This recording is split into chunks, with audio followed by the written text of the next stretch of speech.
Facebook to let me know, and I never know.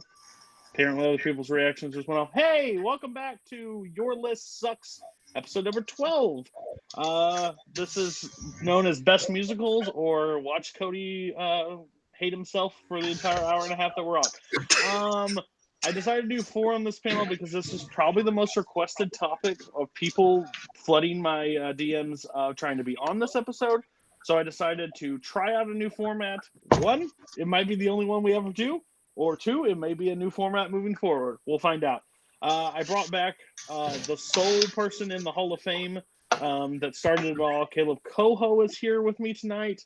He has hosted. He has also picked some terrible picks. Are you excited about musicals? I'm pretty sure the entire community knows what your number 1 is before you even step in this room. But are you excited to talk about it for another week?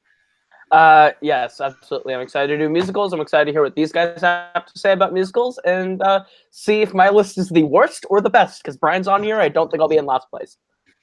Oh, bold choice. Okay, and we're gonna go to a newcomer. Messaged me, asked me to be on because he's dedicated his life at this point to this. This is Cameron Holzmann. Cameron, you're a big musical guy. Are you excited? Do you think your list sucks? Yeah. I wouldn't necessarily say my list sucks. I think my list is very controversial, and I think my list is full of a lot of stuff that I've spent more time with and liked more, as opposed to a lot of the classics that I've only seen once very recently. But yeah, I'm in theater. I'm pursuing it in university, and I'm excited to talk about it with some other guys who care about it too. Yeah, Cameron's list I describe as a certain, like, you're driving down a freeway and then a giant damn pothole opens up and your whole car goes inside. But we'll get to that in a second. Next, we're going to go to Brian. Brian was last on Over the Top action movies. Had a blast with that. Ridiculed everybody last week for not, when he was not on the show, but disagreeing highly on a lot of worst blockbusters. So do you think Caleb's right that you'll have the worst list, or do you think Kaleb will have the worst list?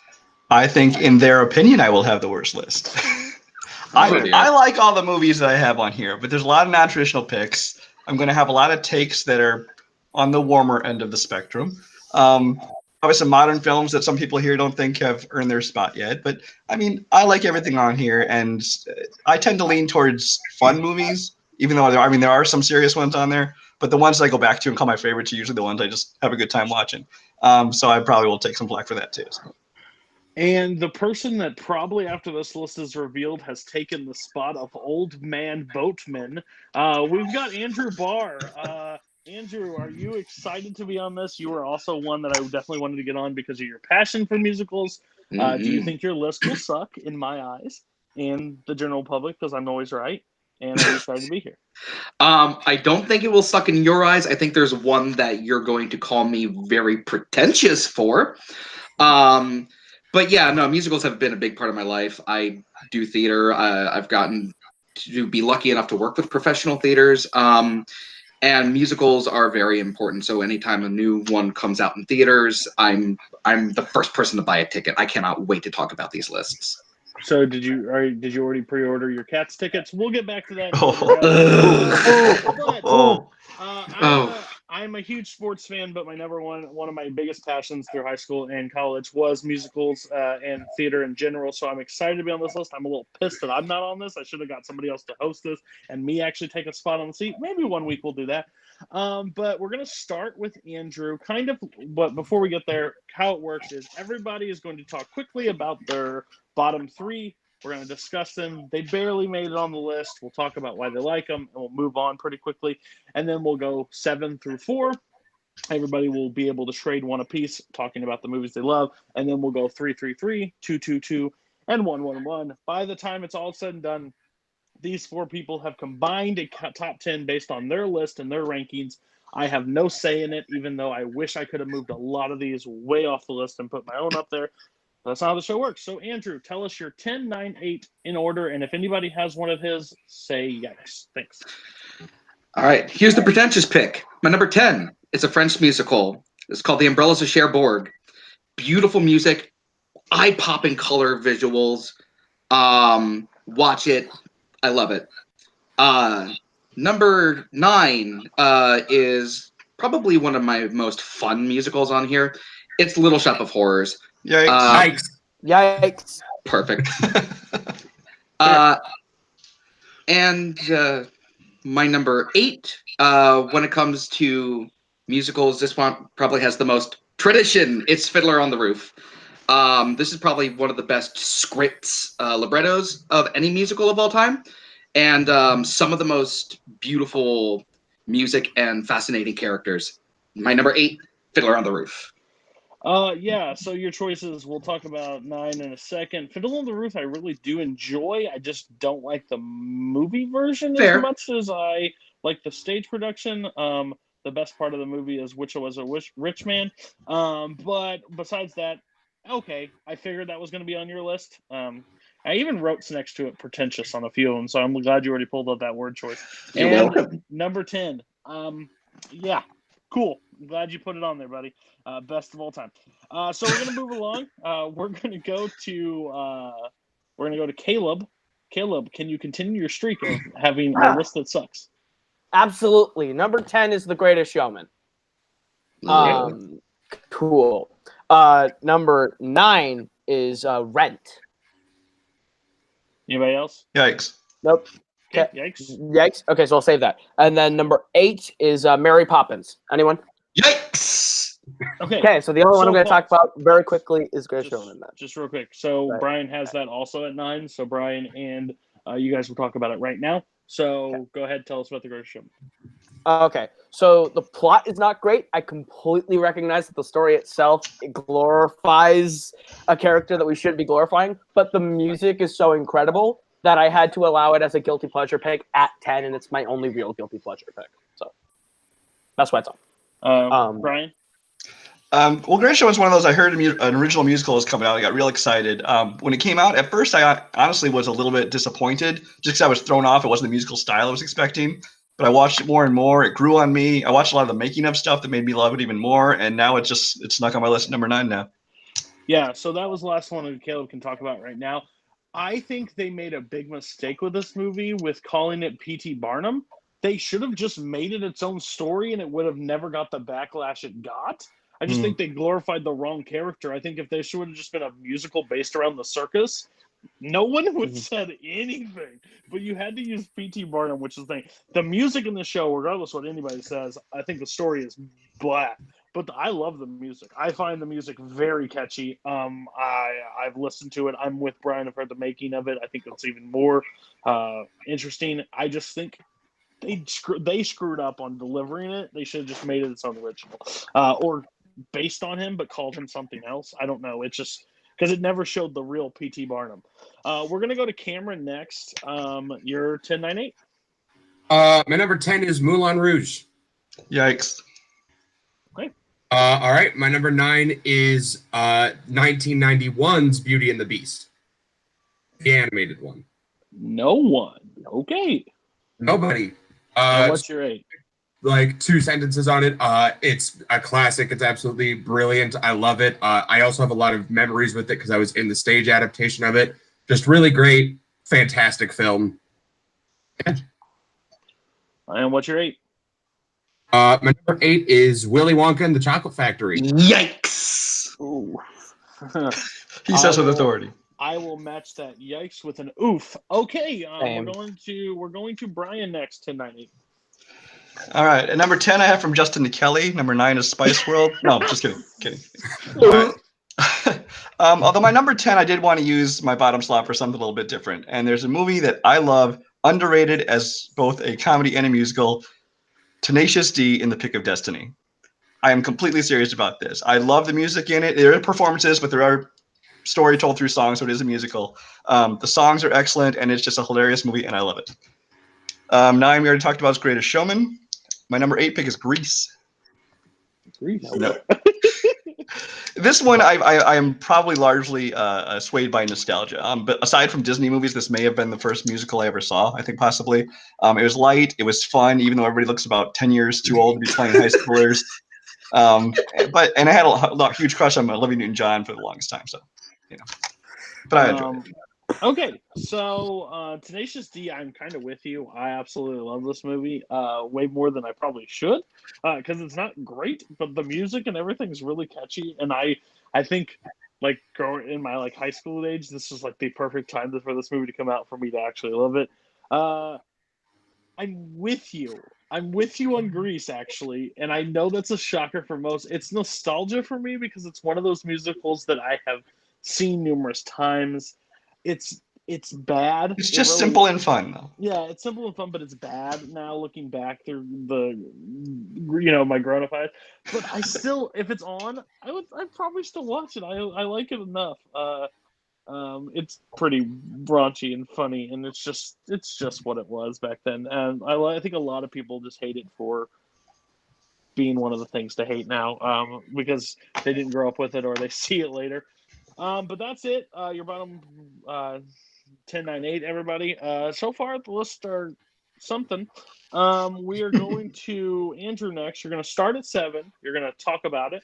We'll get everybody else's feedback, guys. Really quick blurbs between that. Don't go crazy. And if you haven't seen it, just let's move on. Okay, so start ahead. My number 7 falls at a semi-ironic spot. I love history. I'm a huge history buff. And so when I heard there was a musical about the making of the Declaration of Independence, I was all over it. And that's 1776. No one else. Okay.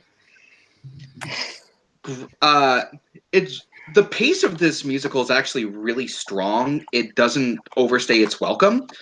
And the music immediately from the first song just sucks you in because you immediately know what kind of character John Adams is. He is unlikable. He is obnoxious. But I think it's William Daniels, plays him with such grace and authority that you just get enwrapped in that character. The songs are amazing. The story is fantastic. And I think one of the best songs in musical history is Anybody There is in this musical, 1776. Yeah, I got to it late. I think it's a fine musical. I'm not a huge fan. I get it, especially with old Andrew Barr here. I expected that to be on the list. Just not a fan. I think what this list was confusing for everybody for me because for a musical it sounds really weird, but I kind of put music at the forefront and like how the soundtrack works and how it works through it. Some of you guys just picked some interesting choices. This one's fine. I think the music's okay. I just don't think it's top 10. Don't act surprised. Move on. I'm more what Caleb just typed up. Anybody else on 1776, or can we move along?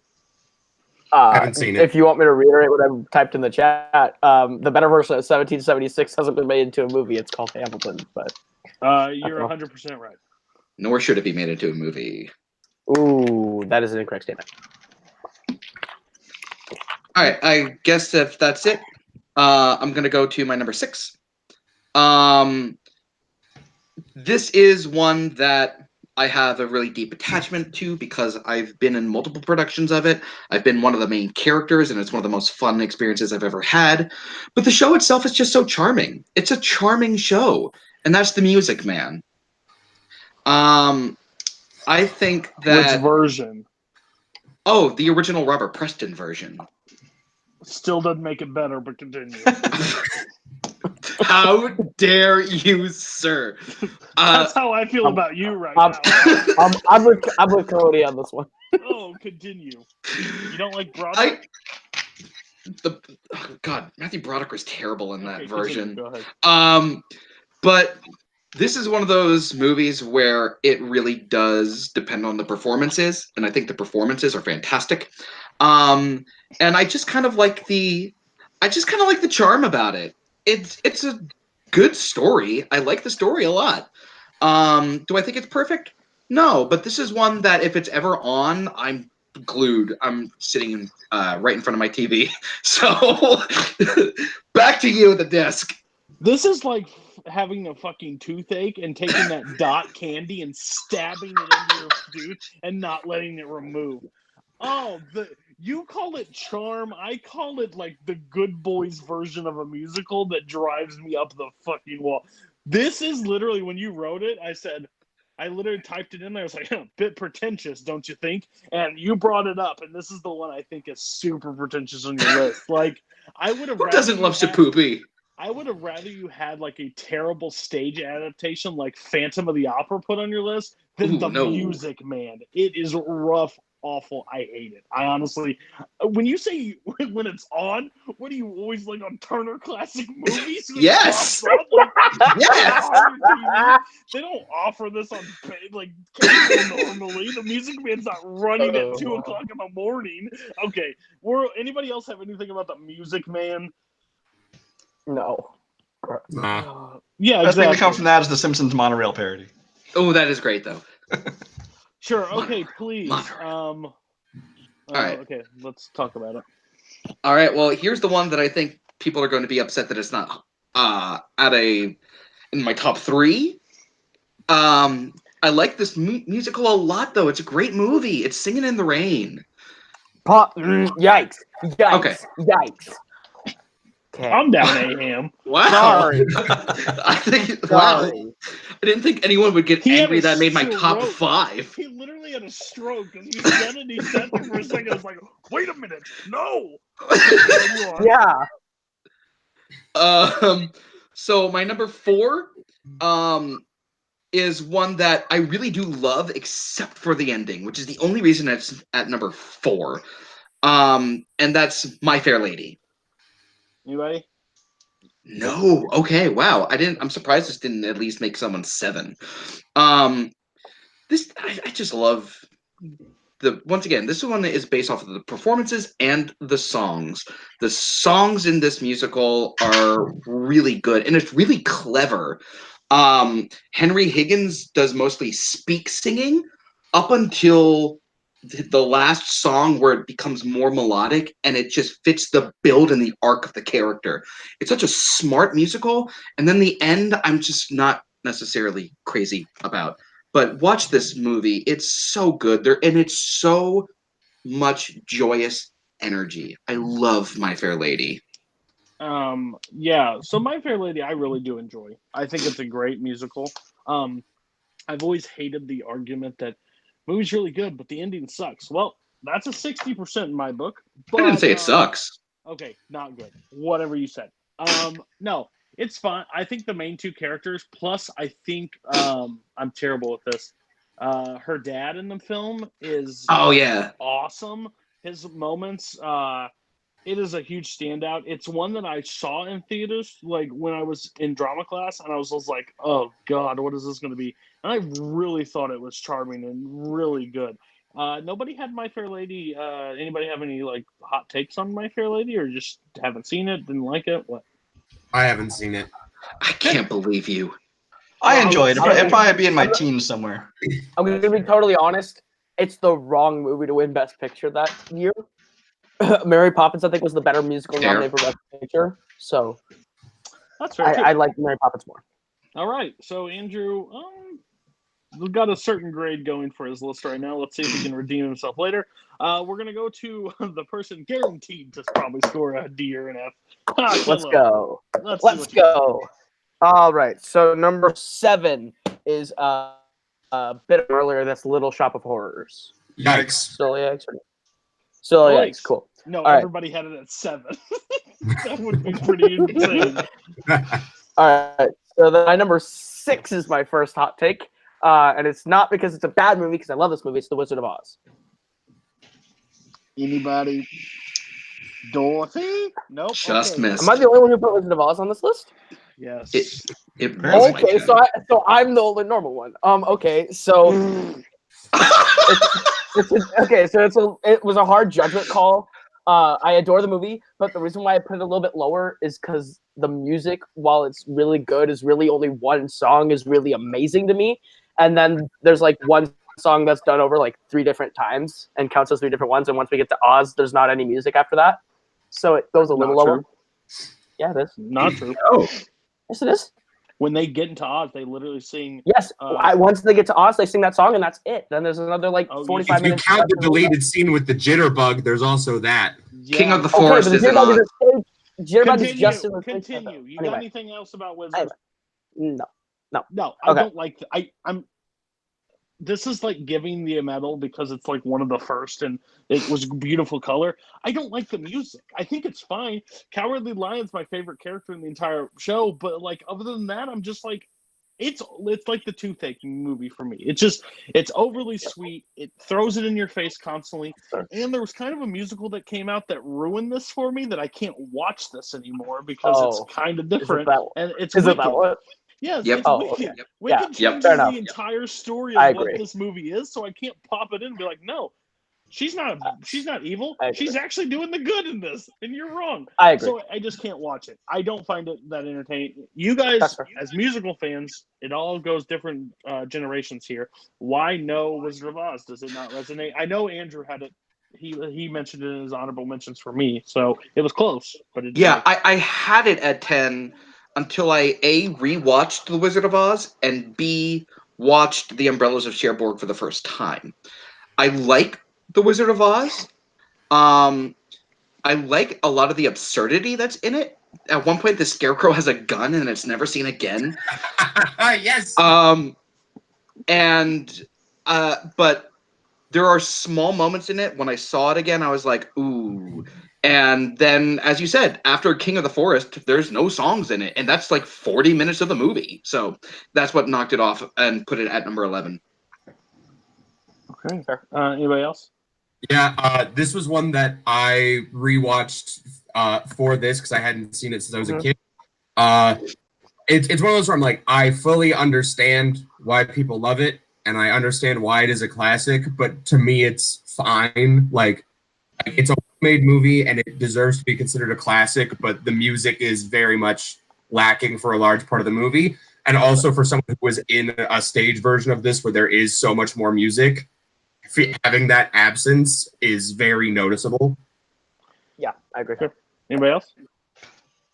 It's fine. I mean, I enjoyed it as a kid and stuff. I would never put it anywhere near my favorites. Just real pause on your list.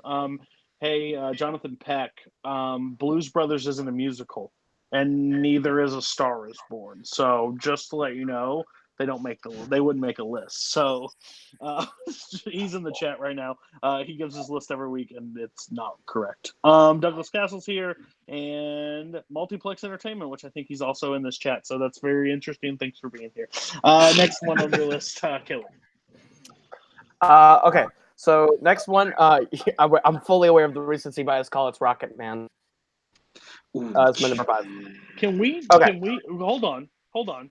Can you do that with some emphasis next time instead of I know it's in Rocket Man? Like no one's about to stone you to death. Can you just say it like you mean it? Thank you. It's 5 on your list. Speak it. It is 5. I love this movie.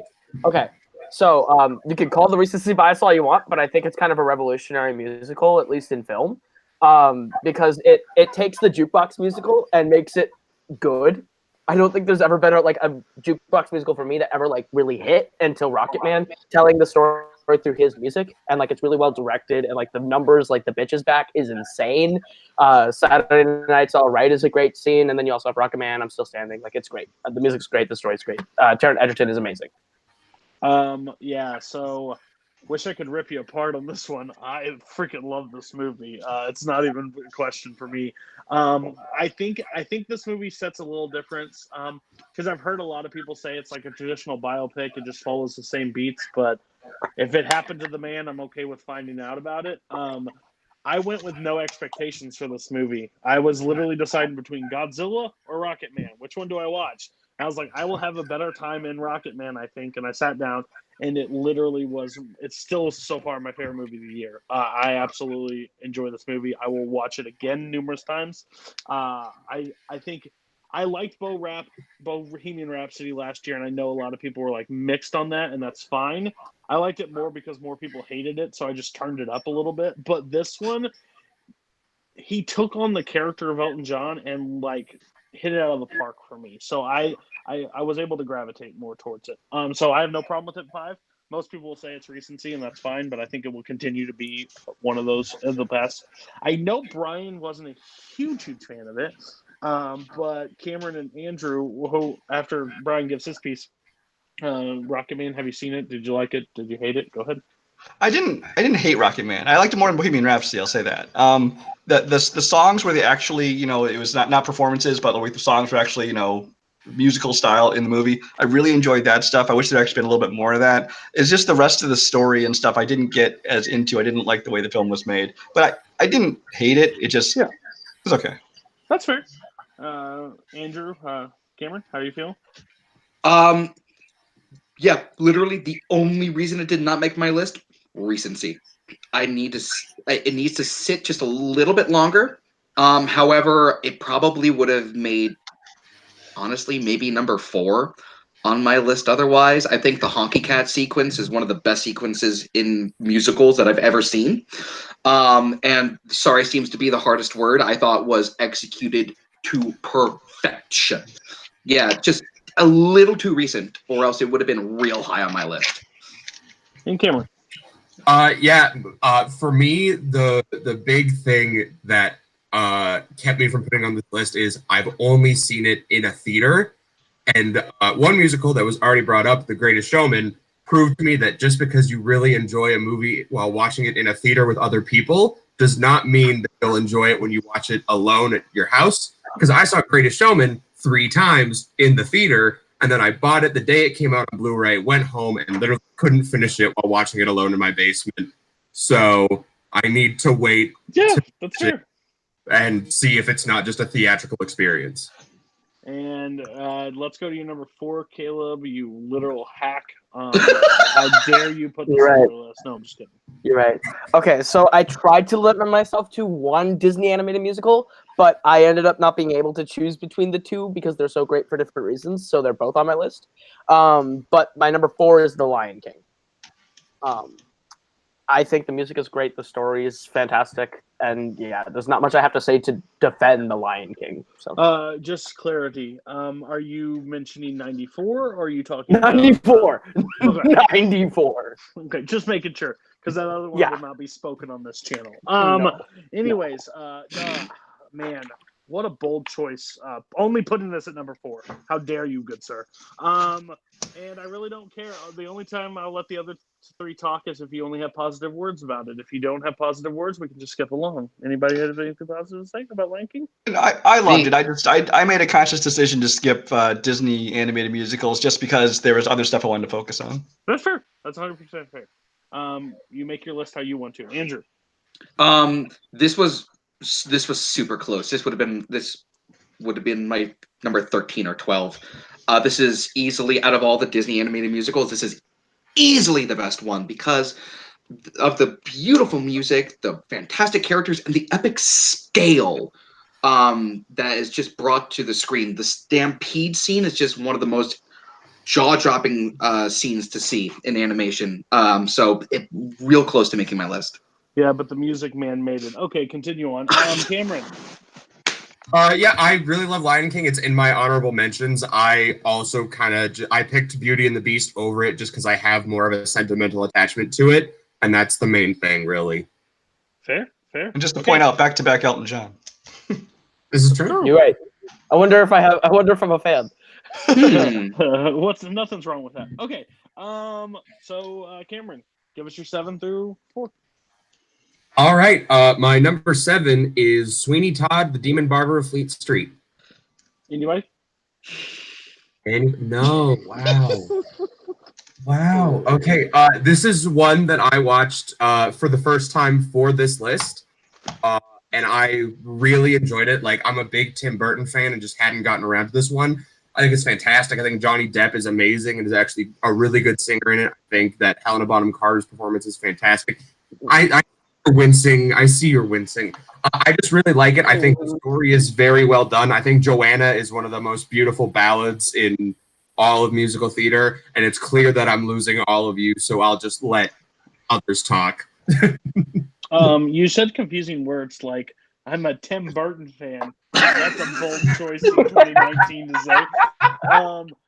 The other thing I'll say is there's a version I saw on YouTube. I think it's of like the 10th anniversary or something. It's with Emma Thompson and like the actual cast like as a concert, and it's a way better than this version of a film for me. So I don't like it, but I don't hate it. I just think it's more like 20s, maybe 15s. I think it's just too high on your list. But you said you're a Tim Burton fan, so you're wrong. Anybody have anything to do with saying about Sweeney Todd? He said Johnny Depp is a good singer, and as much as I love the Pirates of the Caribbean and defend Johnny Depp for the most part in a lot of his movies, yikes. I don't think he's a good singer. And like I agree with Cody. The stage adaptation is like way better, but I can see why you like it. It's very Tim Burton, and I think Tim Burton, whenever he adapts something, he corrodes it. So yeah. One scene in particular is why it's just a good metaphor for why I don't like this adaptation, and it's A Little Priest. They are just wet pieces of standout cardboard in that scene, and in that scene, Todd and Lovett are supposed to be enjoying themselves, and Carter and Depp are just standing like, "A little priest."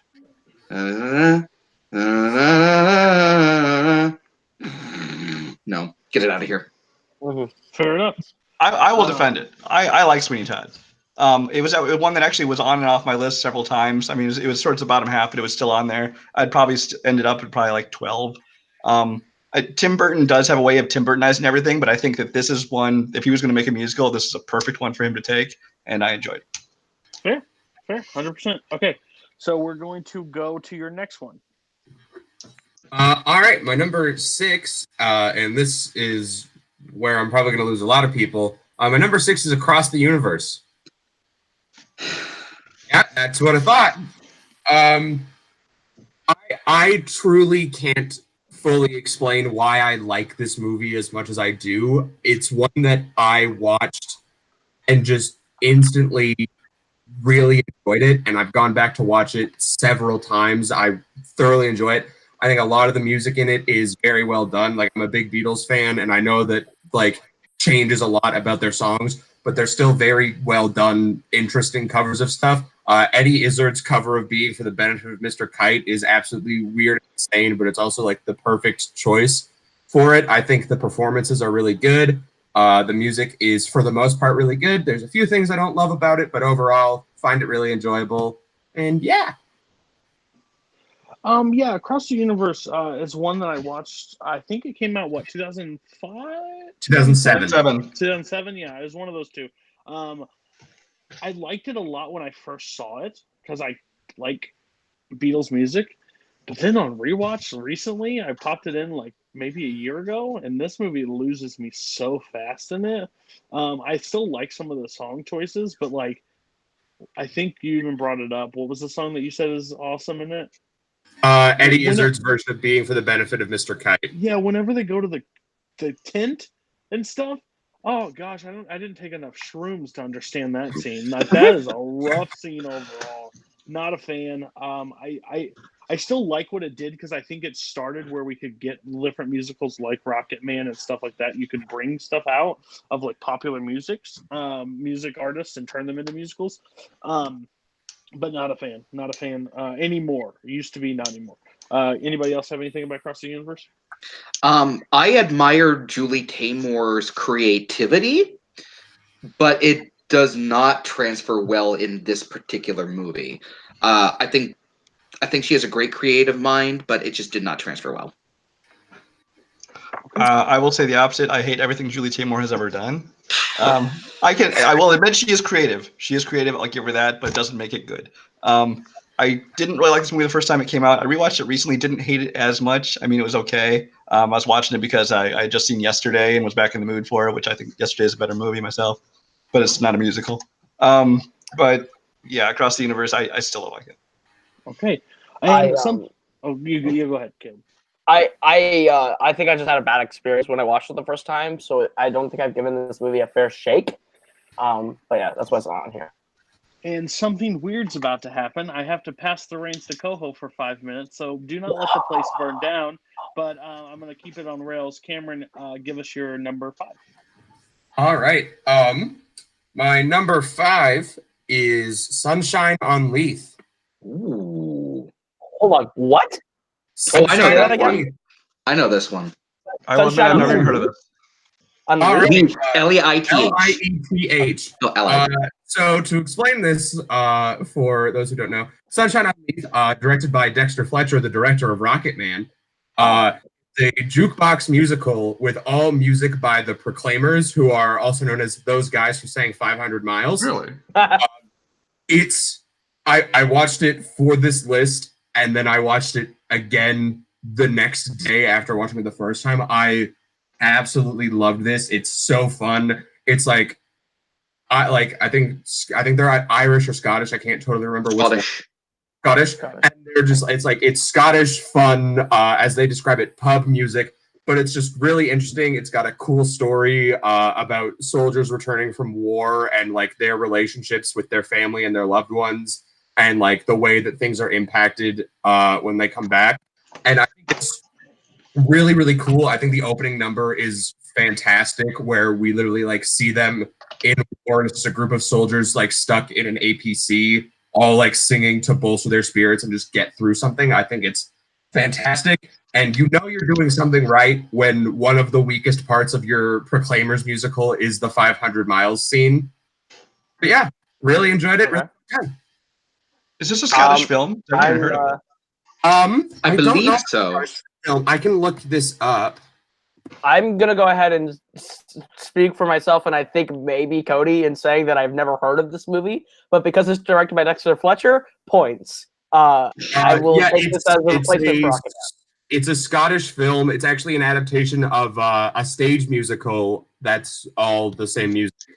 I'll just put it on my watch list. Oh, well, It's cool. very good. It's one that I had like heard of in passing and then watched it for this and thoroughly enjoyed it.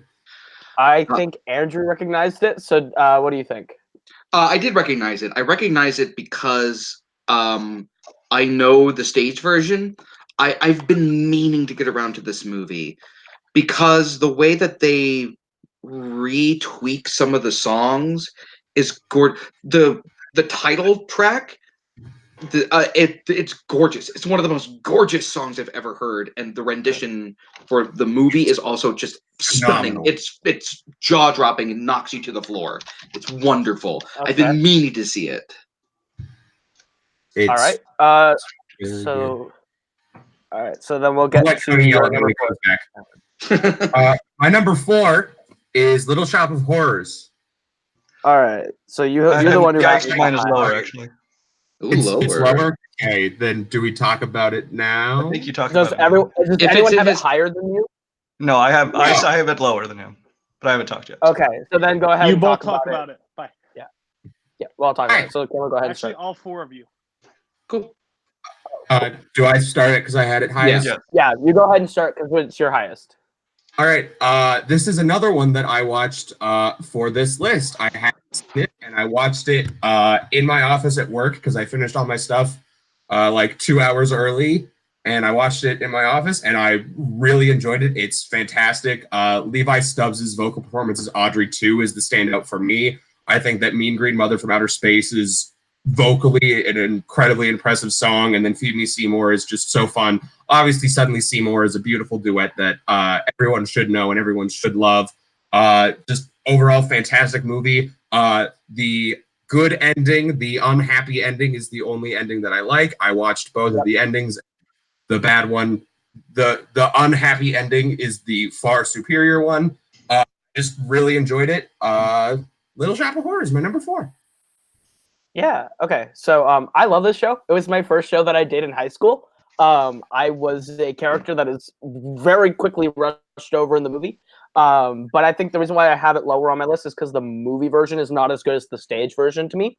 But I, like you said, the unhappy ending, which is the stage version ending, is the only ending I accept. The ending that they did with the good ending, I hate. But you're right. Levi Stubbs, Audrey 2, best part of the movie. We'll go to Andrew. What do you think about Little Shop of Horrors? this is just one of the most fun musicals I've ever seen, yet still having really terrifying parts. Yeah, Levi Stubbs as Audrey 2 is great. I think we're forgetting about Steve Martin as Orin the dentist. That dentist song is just it's just joy and humor personified on screen. Rick Moranis, I was worried that he wouldn't be that great, and he was amazing, phenomenal. Yeah, the only reason why it's at number 9 and not higher is that ending. They should have stuck with the stage ending. Yeah, I had it at number 5 on mine. I had a number 5 on mine. I really love it.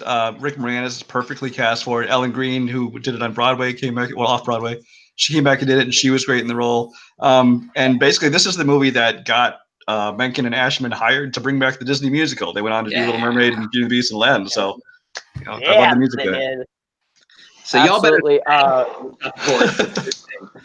Shouts out to Mean Green Mother, the original song from that show, which is okay, which is not in the movie. That's good. I will let the Dictator's run is over. It is now back to my show.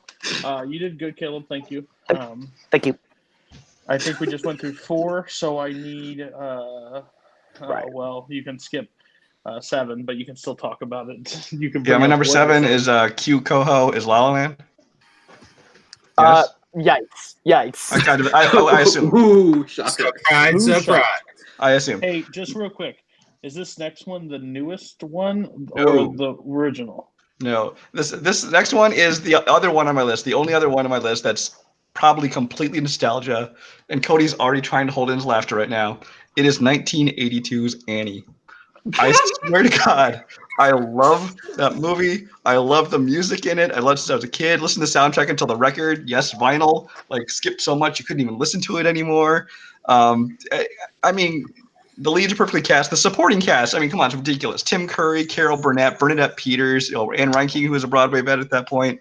It's just a fun movie, and as a kid I loved it, and as an adult it's probably nostalgia, but I still love it. Well, this is where you're going to get nothing from me. I love this movie. Thank you. And people that laugh at Carol Burnett, you all should just go away. She's perfect for that. This movie, yes. I don't believe the concept of this movie, this works anymore. Honestly, it's a little creepy. It clearly didn't with Jamie Foxx. Right. Yeah. That's a really bad version. Who plays Warbucks? Albert Finney. Those two, Carol Burnett and him, every time they're on scene, the comedic timing between those two is insane throughout everything. It's got all the best versions of this musical on it. I've still watched this recently. I think this is fantastic. Carol Burnett as Miss Hannigan is literally one of the most underrated performances because she doesn't get enough credit for what she does, because I've actually had to do this stage musical, and I get it. It doesn't age. It didn't age the best, but for what it is, I have no problems with Annie being on the list. So well done, Brian. Anybody else have a problem with Annie? Yes, I know. Clearly they do. Picking a redhead child, there's a problem. Yeah, go ahead. Yeah. All right, I'll start. The movie is definitely better than the stage version. I will give you that. But I still hate most of this.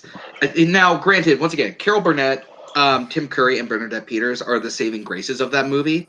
They're the only reasons why I don't hate it as much as I think I would. But it's annoying. It's an annoying show to me. I don't like any of Annie's songs. As I said, Curry and all of them, they have the best songs, but they only have like 2. And Leaping Lizards, it just grinds my teeth anytime I ever hear that. So good. You're wrong. Let's talk to the young people. I will say I don't have never seen it. I don't hate Annie. I had it played a lot to me as a kid, which is why I don't go back to it anymore. I never need to see it again. That doesn't make it bad. That just means I've seen it too much, and I don't want to put it that high on my list. I don't hate it. I'm not a huge fan. I think there's a better musical about a sad orphan having sad orphan problems. That musical is Oliver. Oh. Not the movie. Yeah. The movie. It's one I like. I'm losing everyone here. Move on. It's like Okay. you're being played off at the club. Okay. Get the hook. I guess we can move up to your 4 because your 5 was Little Shop. Was that correct? Yeah, if I was Little Shop of Horrors. Before I go any farther, this is distracting me. I haven't had a whole lot of interaction with Cameron. Does anyone else think he looks like a de-aged version of Robert Meyer Burnett? It's just me. Everyone tells me I look like I'm Sean Sandberg's brother. He I can see is that his too. Sean Sandberg's brother. I can see that too. Okay, You're but anyway, fine. had to get that off my chest. Number 4 is the most traditional pick on my list. I'd be surprised if somebody else doesn't have it higher, and that's West Side Story. Yikes! Yeah, okay. Okay. Well, we're going to get into the 3s now. If you have it higher, please yikes. If you don't, shut up. Okay. So give us your 3, Andrew. It was a yikes from earlier. It's close to being one of the most perfect movies ever made, and that's Mary Poppins. Mary Poppins is the most charming musical I've ever seen in my life. It's probably the most charming movie I've ever seen in my life. Julie Andrews and Dick Van Dyke are just absolute magic on screen. I think Chim Chimney, I think Feed the Birds, I think Spoonful of Sugar are 3 of the best songs ever made for musicals. And the one scene where Mr. Banks is just walking to a location where he knows he's going to get fired. It's just one of the most awe-inspiring scenes ever put to film. Mary Poppins it's amazing. Mary Poppins, I have nothing to bad say. Let's Go Fly a Kite is probably in my top 20 songs. I just love, especially what it does inside the film. It's finally letting go of all, like, to be to be a grown up and like to embrace your kid's side. Like it's a fantastic. This movie has lost steam over time for me. Nowhere near is it a bad movie for me. I just feel like after there's a lull in the film, after like Supercala comes in, and then it like doesn't pick back up till Let's Go Fly a Kite and stuff. Like it's a little bit of a lull for me. So it's a little bit of it's a long movie, honestly, for the time frame it came out. It's a pretty lengthy musical, and they hit you with hits after hits at the beginning, and they don't have the hits at the end to like carry you through. So that's why it's a little. I think you're actually having the correct spot. The 5 to 3 range would be a perfect spot for Mary Poppins. Better than one of the picks that you have later, but we'll talk about that in a second. Anybody else on Mary Poppins? I know somebody else had it on their list. I think it was, but Caleb, go ahead. Yeah, I had it at number 8. The reason why it's at 8 is because I watched it for the first time since I was a kid this year, and I loved it. It's super charming. Julie Andrews and Dick Van Dyke are national treasures, and the music is magical. But for all the reasons that Cody said, that's why it's at 8, because it does kind of lull once we get to Supercalifragilistic. Do you want to tell everybody what your take was before you rewatched it? My take before it was that I liked the soundtrack to Mary Poppins Returns more. However, Mary Poppins Returns and Mary Poppins are the same movie. Just Mary Poppins Returns is less magical. What do you mean? Shut your mouth. They are the exact same movie, beat for beat. No. Plot point for plot point. They literally make a side stop to go see an Cody, get this thing moving. No, he literally has a 39-point prove that they are the same movie, and he's not wrong. It just takes different leaps. It just doesn't have the magic. No, and he is doing a unbiased choice right now. He literally said the movie was better than the original, and then he had to rewatch it. You did. Lion sack of crap. Anybody? 2 people didn't have Poppins on their list. I'm just curious why. Go ahead, Cameron. I'll go. Throw him in front of the steamroller first. It's been a couple years since I've seen this movie, and the main thing that I remember is like I think Julie Andrews is absolutely brilliant in the role of Mary Poppins. Like there's no it's one of the most perfect casting choices of all time.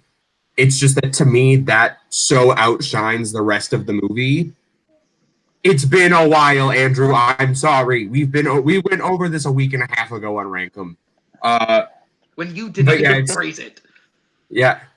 It's like it's good, and I know it's good. It's just been a while, and I didn't have enough time to rewatch it. I chose to watch stuff I'd never seen before instead. And my feeling is the same way as like Cody and Caleb. I really think that there's a lull in the middle. There's a couple songs in the movie I don't really care for, like I Love to Laugh, and actually I'm not a big fan of Feed the Birds. I know that's a minority take right there. And I actually would like it a little bit more if they didn't have the animated sequences, but that's just me. Well, fair enough to Brian. He doesn't like good things at times. He gets if something has smiles or laughs, it ticks Brian off. It's fun. Working behind the scenes is fun with Brian at times. Okay, we're gonna go to number 3 of Caleb's. Yep. So here's the other one. It's Aladdin.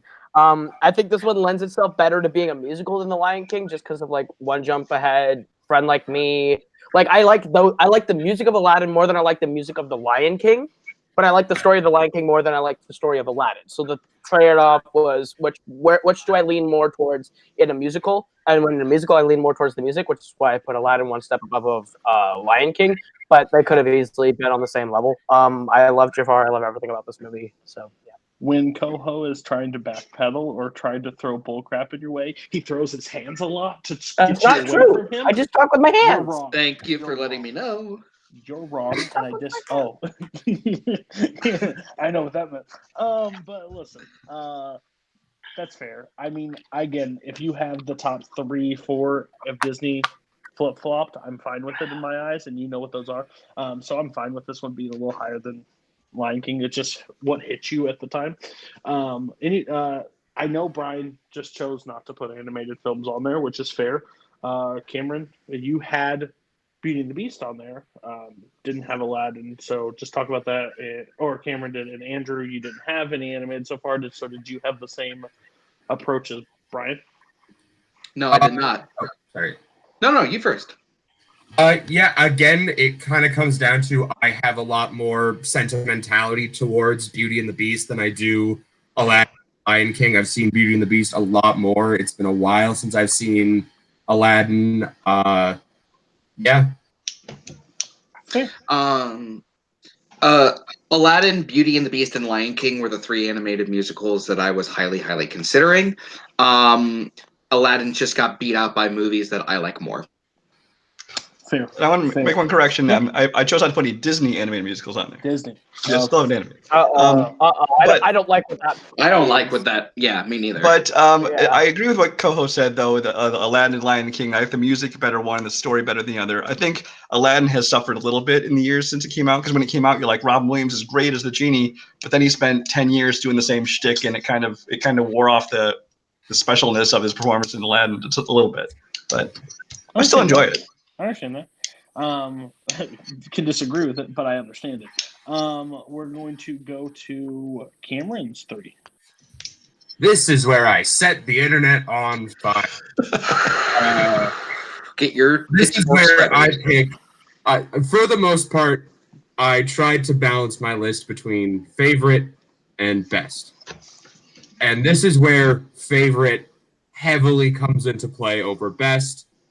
This is truly like the only time I really let that happen. Number 3, which no one's going to have, is 2018's Anna and the Apocalypse. Oh, okay. That could have been worse. Yeah, it could have been way worse.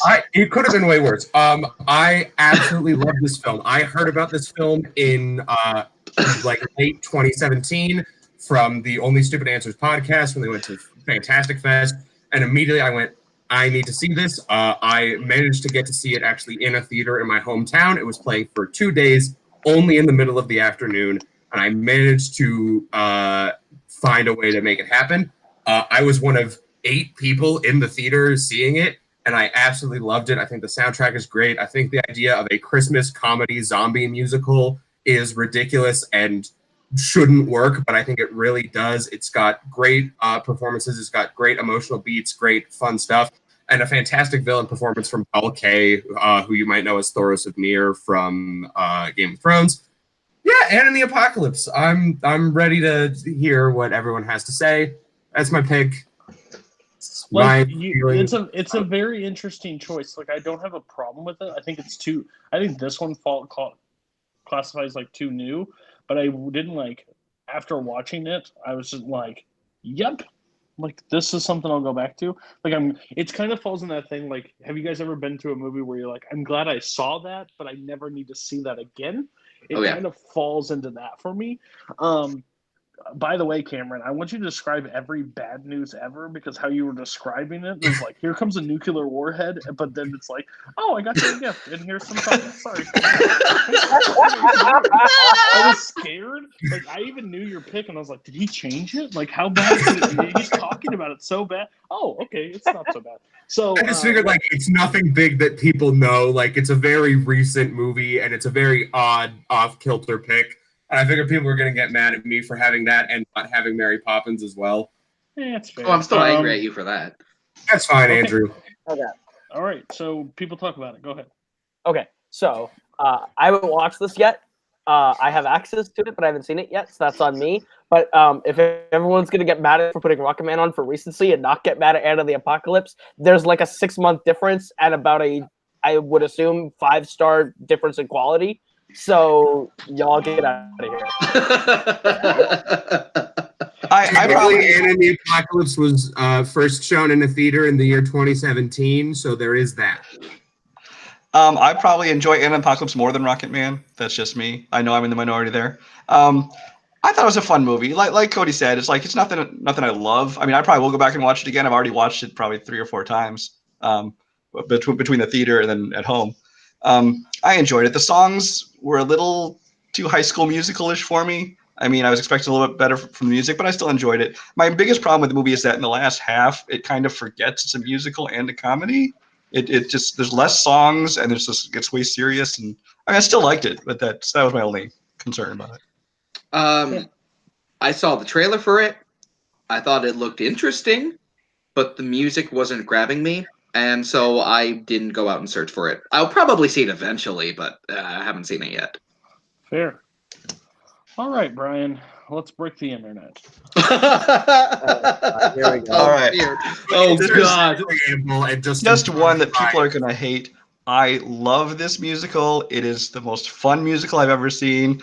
I was laughing so hard I was literally crying in the theater. It is South Park, bigger, longer, and uncut. I mean, even if you were more traditional musicalist and you like traditional music, it's still. I mean, Mark Shaman's songs and his music is outstanding. The songs he wrote with Trey Parker, and it's just. I mean, I know it's going to be a pick that no one else is going to have because it's not a serious musical, but it's absolutely the quality of it as a musical. The music written is really underestimated. So, no. I hate South Park with everything in me. Oscar nominated too, by the way. I can't say that I've seen it because I just don't watch South Park, so I can't really say it. But let me tell you all, the general public, there's a musical that was from the same creators of this. It's called Book of Mormon. Go watch it. Thank you. It's better. Thank you. Just from the song list alone, they're more creative in Book of Mormon, and I think you'll laugh just as hard, Brian, in that one. But I can get it.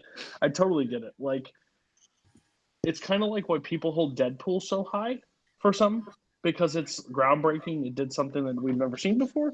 So kind of like this one is like, whoa, they pulled it off and it's actually successful and the music's actually good. I don't hate it because I haven't seen it, so I can't rip it apart. Caleb looks like he's about to blow a gasket, so I'm going to let him talk first, and then I'll let the other two that maybe haven't seen it or just don't care about it. Oh, God. Aladdin, Lion King, Beauty and the Beast. 3 animated movies that we have talked about tonight that are 3 billion% better than South Park, bigger, longer, and uncut. And Cody nailed it on the head. The Book of Mormon is the better Trey Parker, Matt Stone musical. I know they haven't made a movie of it, but that would be the one that I would put on my list over South Park. Fuck this movie. And I do not think it's better than the Disney stuff. I think it's different than the Disney stuff. I think they're both great musicals. Different, but also worse. I've seen this movie. I liked it. I wasn't crazy over it. The one song that I actually that actually really stuck out to me is what would Brian Boitano do? Just because it's so weird and out there that's the guy they picked.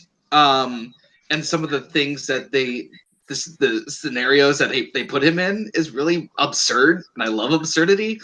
But yeah, no, Lion King, Beauty and the Beast, and Aladdin, way better animated musicals. And if there was a Book of Mormon musical, it would have taken the spot. I will say. That's true. You've even said like, oh, it's gonna be an anime musical that's not Disney. You didn't even touch like Prince of Egypt or like any of the other really great animated musicals. Sorry. Oh my god. Okay. We're gonna go to number 2, and I have a lot to say. So. Oh no. Oh no. Don't do that to me. This is in my top 5 favorite movies of all time. Yeah, you just picked the wrong. You put it under the wrong class, but we'll talk in a second. Okay. Well, my number 2 was a yikes from earlier. This is my nostalgia movie. This is the one that hits me in the childhood feels, and that's Willy Wonka and the Chocolate Factory. I love Willy Wonka and the Chocolate Factory. I think Gene Wilder's performance is the glue that holds everything together. His introduction is one of the best introductions of a character I've ever seen. Is all of the music great? It's not, but I still love them all. And I think that some of the lines that I love the visuals. I know they look cheap, but for some reason it enhances it for me. I know that not everyone likes this movie. It's personally one of my favorite movies of all time because it warms my heart. It's Willy Wonka and the Chocolate Factory. Okay. Oh well, I'll let actually Cameron. You had it on your list. Go ahead. Do you have anything to add? Yeah, I had it at my number 8. So fun fact, this is a movie that I watched for the first time about 3 weeks ago. I had never seen it before then. I know, right? I had seen the absolutely terrible Tim Burton version, and then I watched it. Trash. Oh, it's trash. Nazar's about to yell at you about that. I watched this, and I think like absolutely it manages to capture somewhat of a sense of wonder to it. It definitely like Gene Wilder's performance in it is fantastic. The main things that held it lower on my list for me were there's not a ton of like music and musical numbers, and even then those musical numbers aren't like the most musical. Like you've got like the Oompa Loompa songs, which aren't like they're songs, but they're not extremely musically dynamic or anything. And then also I think just the fact that I had only seen it at the age of 19, it's one of those things where it's like, I definitely think if I had seen it at younger and I had more of that true childlike wonder for it, then I'd get there. But for now... Oh no. Oh, Cody's about to tap out. I've had it. You guys talk too long. One of my best friends in this community, Robert Parker, likes this, but listen up. This isn't a musical. This is trash. No, it's not. It's not a musical. It's not a good musical. It literally, pure imagination and move on. Oompa Loompa songs, this is like the same problem. This is the same problem that Wizard of Oz has. It's the same song, just put in a different thing. This is nostalgia talking for you guys. And that's basically... Cheer Up Charlie's fantastic. Hold on. You had your time, sir. You're on trial and you're being convicted right now. Okay, listen. The problem is, Cameron, you watched it 3 weeks ago for the first time and it literally jumped every musical you've ever seen beforehand. Problem with that. Guys, everything, you were like somebody with their house was blowing up and you started grabbing Elmer's glue and trying to put the pieces back together. Well, I know the songs aren't great, but the visuals and Gene Wilder introduction, nothing you told me was great about the songs. I think this is one of the best children's movies or family films that you can get. I love the movie. Just, it's not a musical. And if you call it a musical, it's not a great musical by any stretch of the imagination. This is nostalgia talking. You need help, and you've been sentenced to 3 to 5 years, and you'll be out in 1 for good behavior. Aham and the grumpy old guy in the corner, Brian, why did you guys like Willy Wonka? I'll let Brian go first. You know, if he had said that it was nostalgia and he watched it when he was young and something, I would have given a little more credit for it, because I watched it a lot when I was a kid and I remembered liking it. And then I watched it again as I was older and I realized that it's not very good at all. I mean, I like Gene Wilder, but I didn't hear for most of the songs, and the movie is so very 70s in all the wrong ways. And it's just, yeah, just I don't like it. All the best ways you meant. It's a musical, but it's not a musical. Like, it's a musical because of like a song, but I like Pure Imagination as a song, but I don't like it in the context of the movie. It's not a musical to me. I'm still burnt out over South Park, so. Okay. We're gonna go to Caleb's number 2.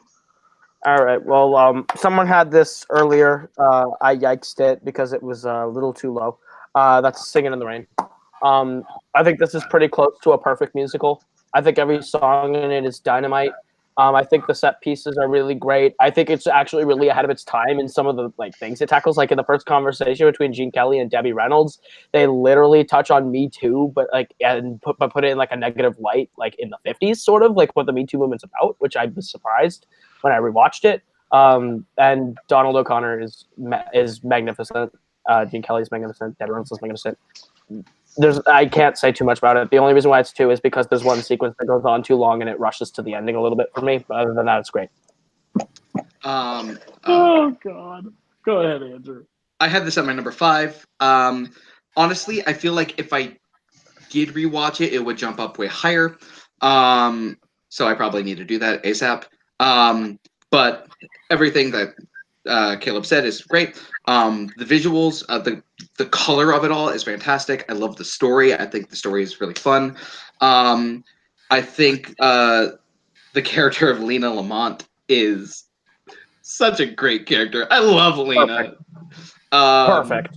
Yeah, absolutely. She's my favorite character in that movie, actually. 100%. And to me, there are just some moments, remembering it, there are just some moments where I feel like songs were a little shoehorned. So if it wasn't for that, it would be a little higher for me. But I will rewatch it. So this movie does what La La Land can't do and makes it an actual good music about old Hollywood. This is, I think this is a perfect movie. I love the way they take it. I love the songs throughout it. I laugh hysterically that Caleb, the only reason it's 2 is because a sequence lasts too long, which we'll talk about your sequences in a second.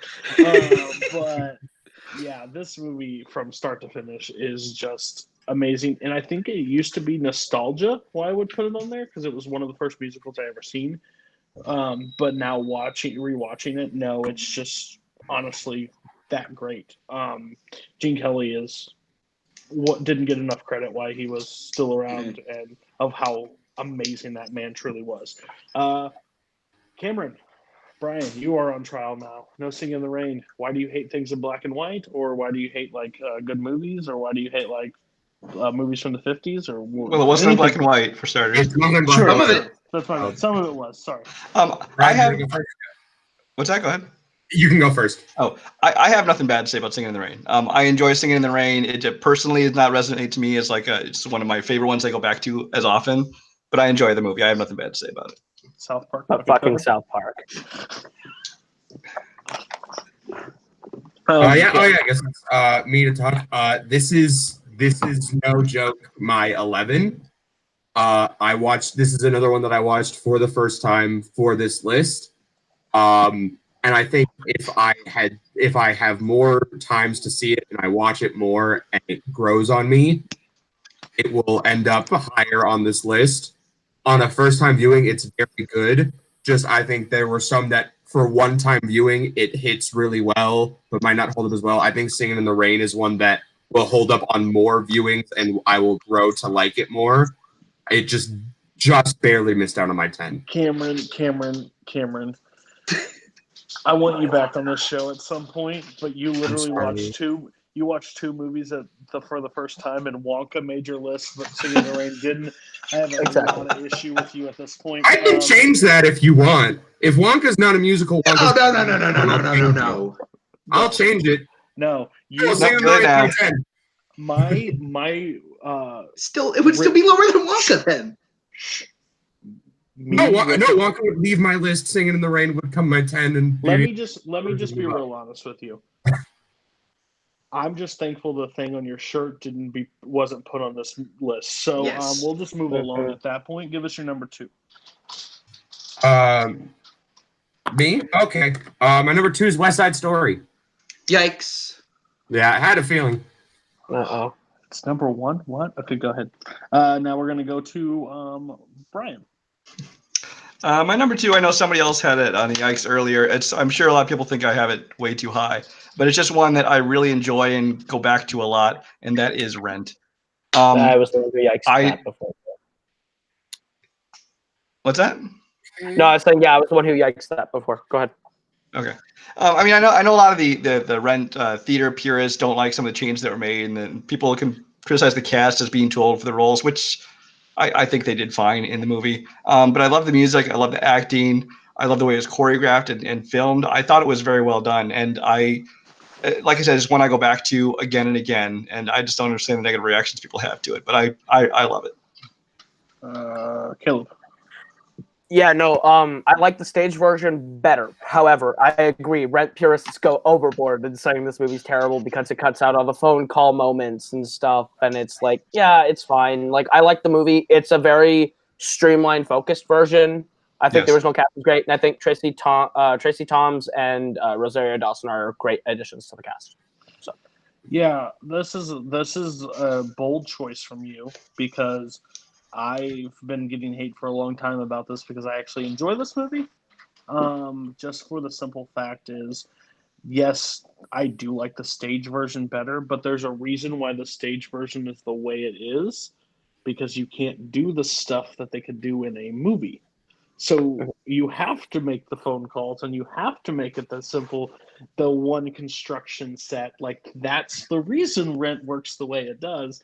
You can't do that in a movie because if you did, people would get bored. I like it. I have to disagree. I think Rosario Dawson is a rough choice in this movie for the most part. That's just me. I think she's fine, but I like better versions of Mimi that I've seen on production. I think she's fine. I just don't think she's a good voice, but not amazing. that's fine. But I don't care how the cast is old or whatever. The songs are awesome throughout this entire show for me. Still, I will cover you. The reprise version is a part that will always kill me because it's very emotional. It's just, there's so much about this, and it's a topic that they tackle, and I think they do good. Again, most people will say 2, are you nuts? To me, I'm okay with it. I have no real issue. If it hits you, it hits you.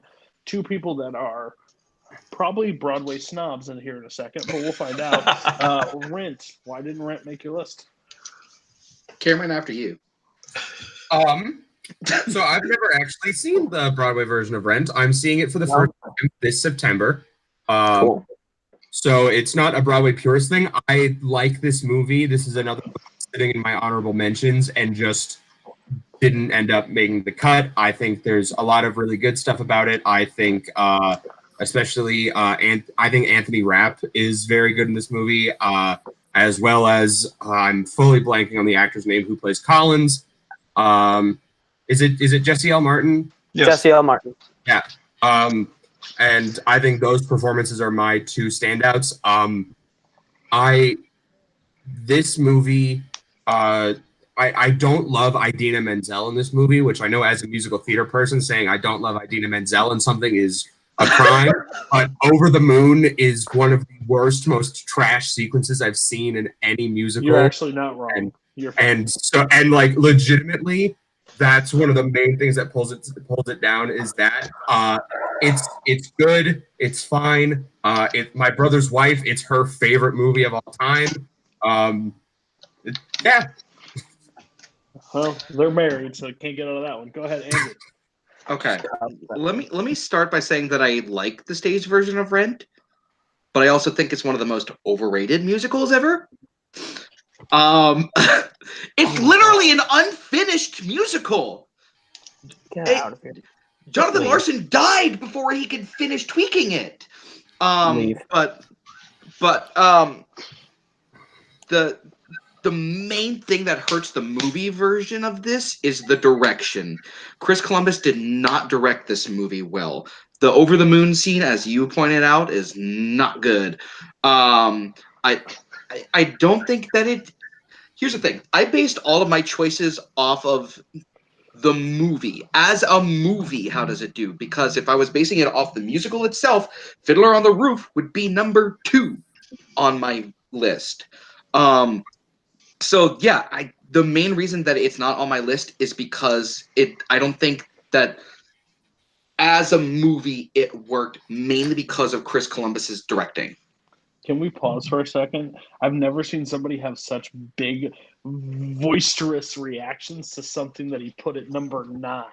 So, just saying, Koho. Yeah. I'm reacting because Rent the musical is in my top 5 musicals of all time. And that's fair. I'm not going to tell you you're wrong. But You should. no. You should. You're wrong, should. Koho. You 5 is a little high, buddy. Go see Stop more it. musicals. I love Rent. I Go love see more Rent. musicals. I loved Rent at your age too, and then I grew. Okay. Oh snap! That was That's the guy who put Willy Wonka at number 2. Get out of here. Okay. Nice burn. Nice burn. We'll talk. You're number 1, Koho. Let's talk about. Yeah. No.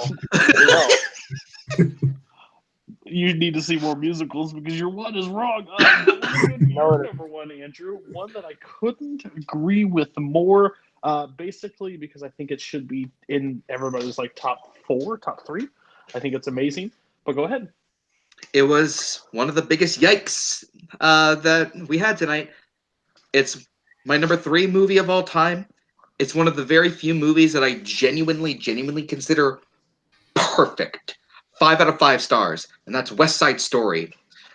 Everything about this movie is phenomenal. They have an overture that stays pretty static on one thing, and it's still enrapturing.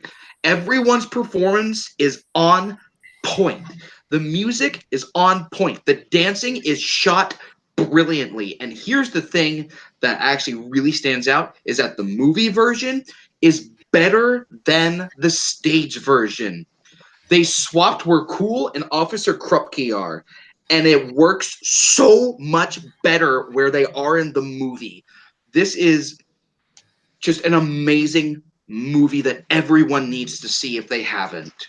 West Side Story, one of the most perfect movies ever made. So we'll go to Cameron next. You had it at 2, and then we'll go to Brian next, and then we'll talk to Koho why he's an idiot in a second.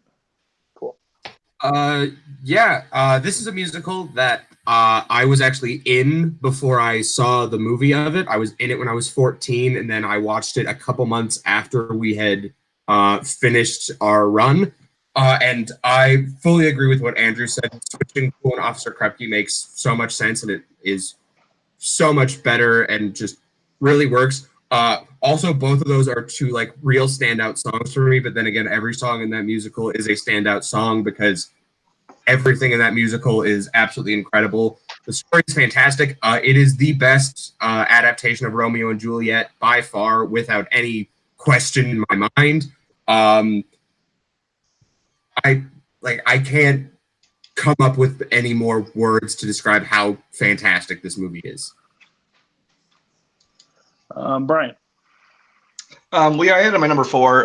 If this was a best musicals list and not favorite musicals list, it very well could have been number 1. There's, like I said, I tend to gravitate towards things that are more fun as far as rewatching more often. But I've seen West Side Story numerous times. I love it. It's like you said, it's pretty much a perfect musical. I will touch before we go to Caleb because you're the only one that didn't have it. So I'm glad you brought that up, Andrew. That it's better than the stage production, because when it came to our Fox Theater, off Broadway, I was like, I'm going. There's no question. I want to see this live. And boy, was I the most disappointed person in the entire theater. Yep. I think It's a slosh. It's such a slow burn of a musical in the theater. Like, you wait for America to hit, and then everything else from there is just like this blah. Like, Act 2 opens with "I Feel Pretty." Like, yeah, it's really bad. But no, I love this movie. America is probably top 10 song for me, especially how it's portrayed in this movie. If it's movie music songs, it's insane. How they all do it, the interaction, the dancing, the best Romeo and Juliet. You're 100% right. They set up everything perfect. The singing in this is insane. The way they want to touch it again scares me the crap out of me. Because Yeah. I was like, I don't get it. Like, you can stop remaking perfect movies. You can leave this in a time capsule and it'd be fine. I always like if somebody says I want they're not good with musicals. This is my first one I always introduce people to, because I'm like, if you like musicals, you'll like it past this point. If you don't, then they're not for you. To me, that's how I've always felt it. Koho, you are sentenced to trial right now. Tell us why you hate great musicals. Is the sequences too long in this one? Or Nope. Here it is. Straight racism. So I had never seen this movie. I saw it after I saw the stage version. I hated the stage version. I like this movie. I don't like Romeo and Juliet as a story. Neither do I. So this movie, I enjoy it. It's my 11. I ended up making the judgment call as to whether I was going to put it at 10 or 11, and I went with Greatest Showman because I watched Greatest Showman more. I've only seen this once. If I watch it again more and more, I'm sure I'm going to like it more. But honestly, it was overhyped. So, that's the best thing I've ever heard. I've seen it once, so that's why I put The Greatest Showman above West Side Story. Sorry, no shot at you. Go ahead and let me just let you start running in a straight line so I can shoot you down here. Go ahead and start talking about your number one. I think my number one is a perfect movie. My number one is my favorite movie ever made. I think every musical sequence is executed great. I think every song in here is good. Goes from good to great. Another Day of Sun is one of my favorite opening numbers in a musical. Audition is one of my favorite solo songs in a musical. City of Stars winning is a crime over Audition. However, I think the love story between Sebastian and Mia is beautiful. I think the ending is tragic and a great ending, especially the long sequence of the dream sequence, the long continued take of what the world could look like if they had stayed together. I love every aspect of this movie. It's my favorite movie. So, Brian, go ahead. Oh yeah, I had La La Land at number 7 on mine. I enjoy this movie a lot. I was actually worried it was a little bit of recency bias on my part to put it on the list, but then I rewatched it again and still loved it. Loved the music. I don't know. I love the chemistry between Emma Stone and Ryan Gosling. I mean, who knew Emma Stone could sing and dance? And I think that the world they created, it's just surreal enough that it's like you feel like you're in the real world, but it doesn't feel jarring when they break into song. And I really enjoyed the movie. Yeah, okay, I'm just gonna hit it. Like, I get it. My favorite movie of all time is The Lion King. It's a kid's movie. I understand your whole viewpoint. But to literally be blinded by saying it is the best, a perfect movie is insane to me. You literally said it goes from good to great. I'm sorry, this isn't a progress report. I don't want it to get better. I want it to hit and keep hitting. I honestly think the best song in the entire movie is the beginning. And then I think there's like a hit later, and then that end sequence is good, but I don't think the singing's over the top great at it. Why City of Stars got nominated is confusing to me because I really don't like that song at all. I don't think Emma Stone can sing that well throughout this movie. I think it's let's cast it based on star power, not on singing ability. They had to sell a movie. I get it. I just feel like this movie is a slosh. It is long. It is pretentious. It is over the top at times, and it's for me the buildup. I wanted to see it so bad, but it misses on like every mark that I wanted it to hit. and it just like my wife is not a movie fan. Like she will go see them, and she loves musicals, over the top, and love stories, and walked out of this and said that fucking sucks. So it kind of was like a hint for me, like, okay, I figured you'd like it. I hated it. No, it's just opposite. I'm so confused by the love, but it's the movie that made you fall in love with film, you say, so whatever. Andrew Cameron, you didn't have it.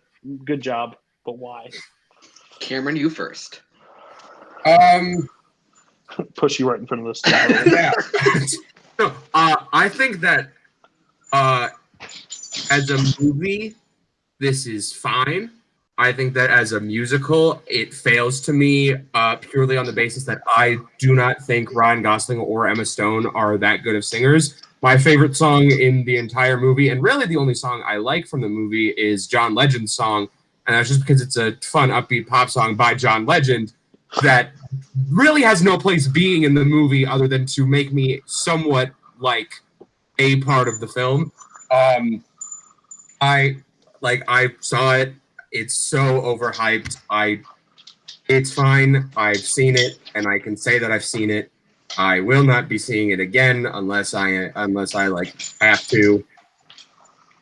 I don't like it.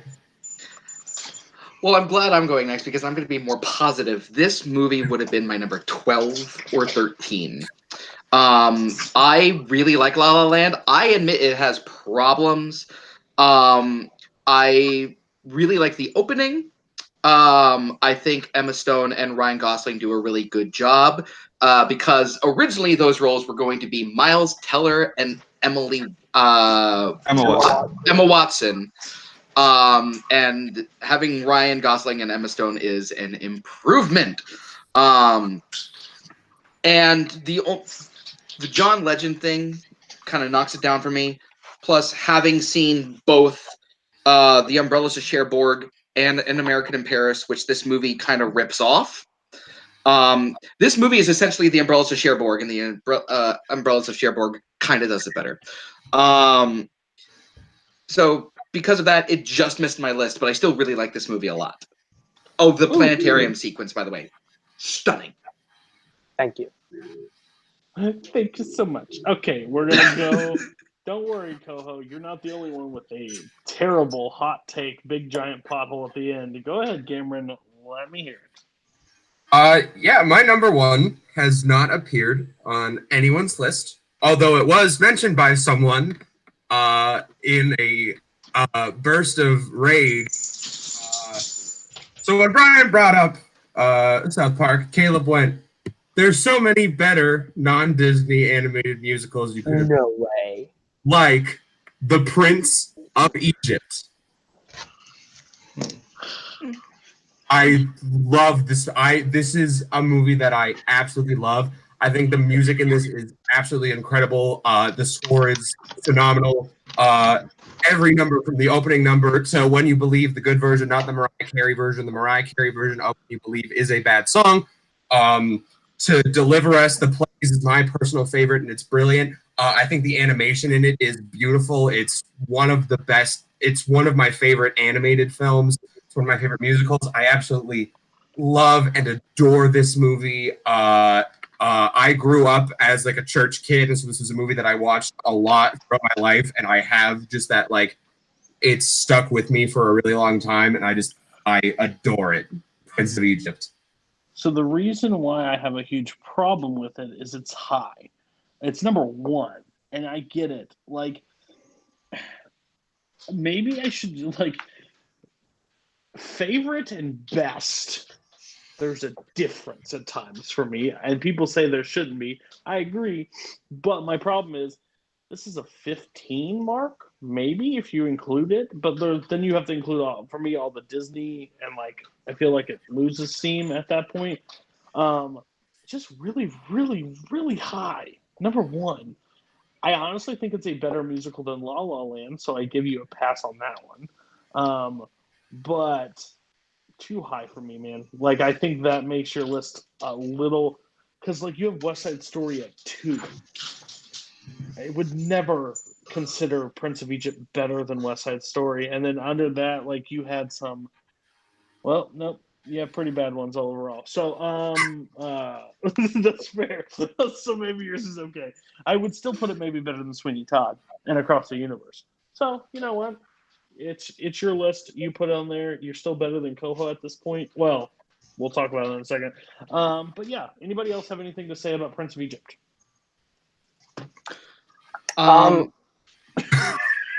Yes. I'll go ahead and say I agree with Cody. It's too high. I like the movie. I too grew up a church kid.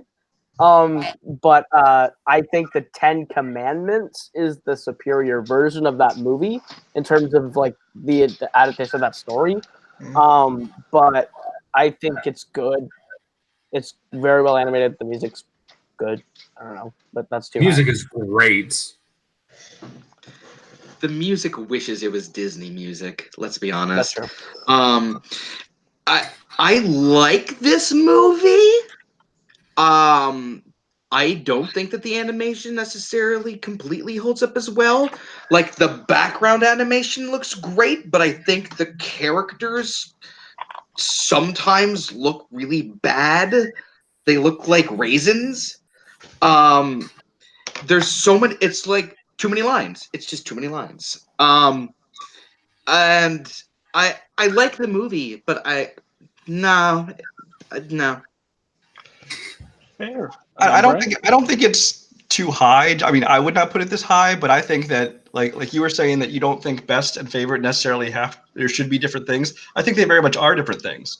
I mean, Schindler's List is a great movie. Never want to watch it again. So I wouldn't know favorite, but it's a great made movie. And But the so I mean, title is best. if Prince of Egypt resonates with him, I have no problem with it being his number one, his favorite film. I enjoyed the movie. The music I like most of the songs. I don't like a couple of them, like Playing with the Big Boys Now.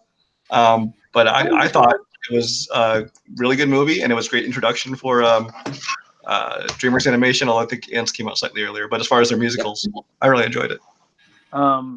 Yeah, Brian, if they're different, I titled this best. Just saying. So you've all failed the list on that one. But here we go.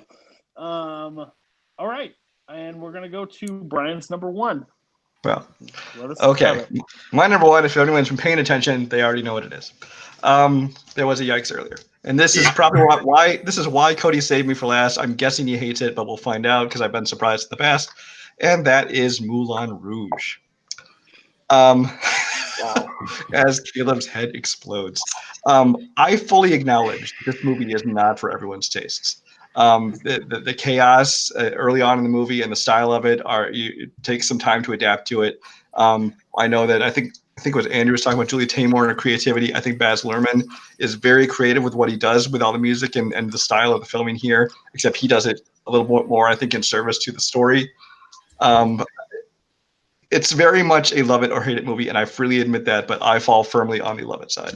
And it's the songs are great. I mean, even though they're using pop songs, and there are a couple originals in there as well, I think they're very well done, very well used in the film. The emotion in the last act, I think, is palpable. I mean, I like it. So go ahead, tear into it. Somebody else had it on their list. I'm thinking it was Cameron. Yep, it was me. Go ahead. I had it at 10. I like this movie quite a bit. I think the soundtrack is fantastic. It's just a really fun soundtrack that I can listen to a lot. I think that the way the soundtrack is produced as an album is better than a lot of the songs appear in the film. Because in the film, a lot of like the characters' acting choices take away from how some of the music is done. I also think like the performances are amazing. Like Ewan McGregor and Nicole Kidman are both absolutely fantastic in that movie because they're doing really great grounded performances. The rest of that cast is being super weird, and it kind of detracts from it for me a little bit. And the story is really great at points, and then at other points it just gets weird, confusing, and convoluted. Coming from, I don't hate this. I don't hate this choice at all. I think it's maybe top 25 for me. It's not always one that I go to. This may be a bold choice. I don't like Nicole Kidman. I don't know if I'm the only one. She's never like hit with me in any role. Like even in I think it's Lion, it's like the best role that I've seen. Like I actually gravitated towards her, but the rest is still like I just am not a huge Nicole, so it kind of just like deters me at times. But no, it's a weird choice. I think Cameron has a bold choice of saying it gets weird and it gets everybody's over the top. You literally picked Across the Universe, and there's literally a whole scene in the tent. Very weird, very awkward. And there's a lot of shrooms that you have to take for that role, that movie. No, so this was fine. Honestly, when I picked you onto the panel, I knew what your number one was going to be because I think we've talked about it before. But yeah, I'm not angry with it. I think it's high. Obviously, I think that you're. You think I'm high? Yeah, I think West Side Story, even Rent, I would have been a little bit okay with it. But yeah, there's some problems, but nothing too bad. Two people didn't have it on. One looked like they were about to throw up. So go ahead and talk about it. I'll start. Yeah, you go this time. Yeah. I think Moulin Rouge is the definition of it's fine. I do like the style that Baz Luhrmann's going for. I appreciate the wildness of it. It kind of fits the tone of the Moulin Rouge sequences, the scenes that actually take place in the Moulin Rouge. However, I think that the script is not, the story overall is not that good. I think that the performances are not that great. The scene where Nicole Kidman's trying to distract the Duke the first time they see each other, where she's just going, is just one of the dumbest things I've ever seen put to screen.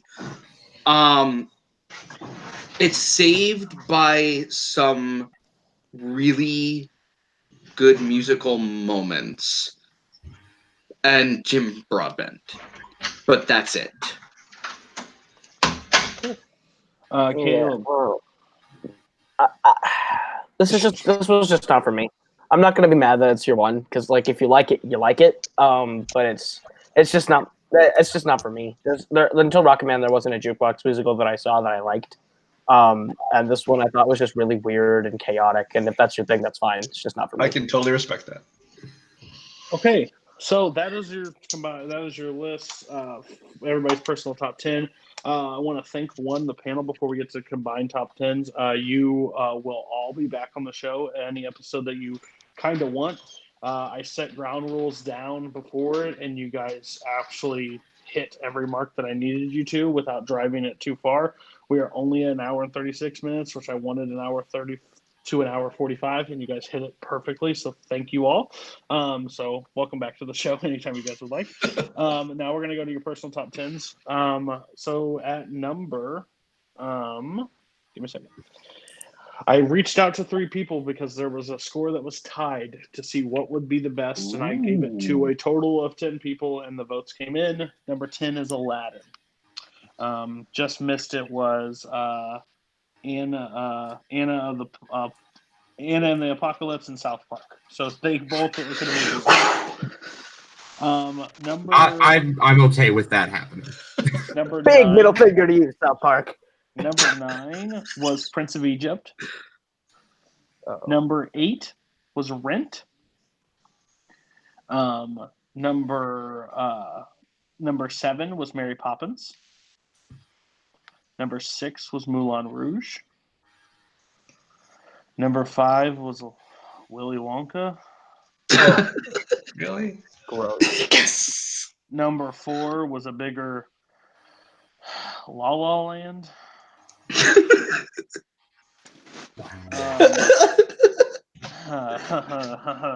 Number 3 was Singing in the Rain. Number 2, which just by overall points, all 4 had it, but Little Shop of Horrors. Nice. There was just too many lows at that point to outweigh it. And number 1 of all time, West Side Story, is your number 1 of musical all time. So since we have a little time, I'm going to grade everybody. So I did grading. I started doing this last time, and I do it quick, but now I can actually say it. In first place of this episode, it's actually a tie.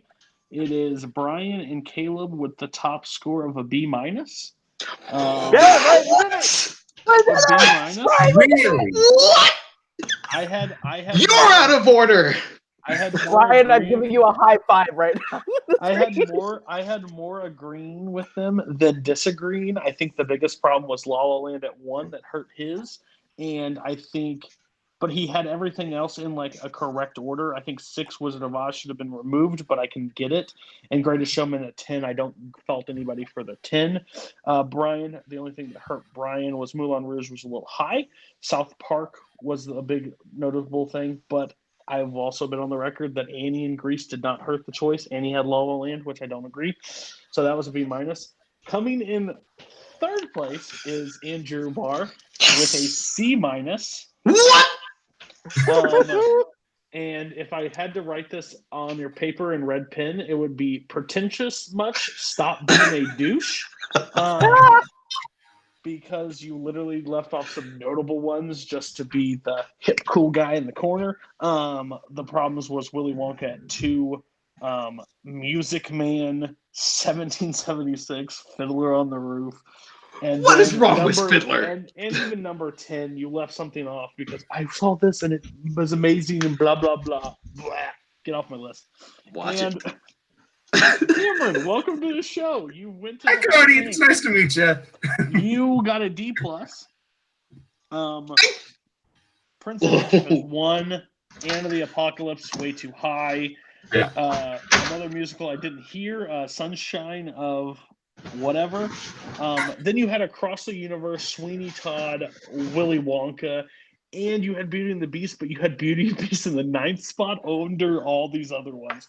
So, but guess what? The true winner of Your List Sucks is the person that has the suckiest list. So Cameron actually wins the episode with having one of the worst numbers on the list. Please, everybody watching, do not make the worst list because I probably won't include you just if you're trying to be a troll. He actually described his passion for him, so I respect his choices. I just disagree with him. And your overall list gets a total of a C because there's some stuff I would definitely change, but some stuff I kind of respect. Next week, guys, we are doing Tarantino characters. The list right now is Sean Wasserkrug, Sean Sandberg, and Caleb Boatman. And if there's a fourth person out there that would like to be on that episode, send me your list because this worked pretty well, and I can consider doing this next week as well. So if you're interested, please send out your list.